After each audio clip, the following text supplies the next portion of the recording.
The Honourable Lady and her party talk a good talk, she just has, on childcare, on ensuring people have a warm, secure home, and of course on levelling up the Tees Valley. But it is the Conservatives that are delivering the largest expansion of free childcare. It is the Conservatives that have built 2.5 million new homes and are getting people onto the housing ladder. And it is a Conservative Mayor, Ben Houchen, that has delivered regeneration for the Tees Valley and an employment rate above 3% of the national average.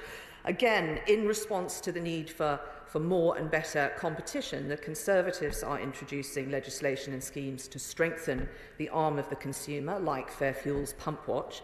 Labour's answer reduces competition further and is a return to the British rail sandwich. The move announced today that the Honourable Lady touts, which the Shadow Transport Secretary says will be done at zero cost, but we read will actually require £10 billion of additional funding, won't also deliver any fare decreases or improved services. It is socialist ideology over practicality.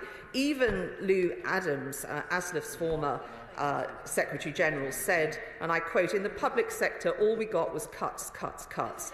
Today, there are more members in the union, more train drivers, more trains running. The reality is that it has worked and we have protected jobs and we've got more jobs.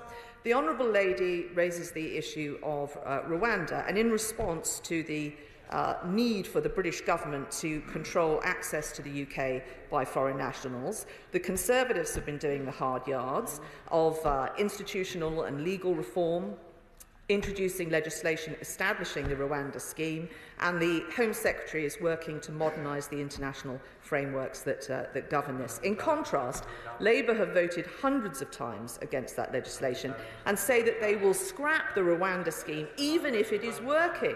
And instead they are pursuing a quota scheme that would see immigration rise. We will never do that. She talks of change. The Labour Party haven't changed at all. While Labour have been scoffing prawn cocktails, they've been devising 70 new business burdens they're planning on introducing. While posing next to submarines, they voted to scrap our deterrent, several members of their front bench, and are refusing to match our baseline on defence spending.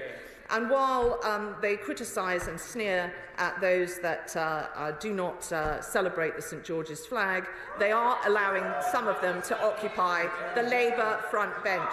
Today's Labour Party are packed with the same old socialists and a few new plastic patriots.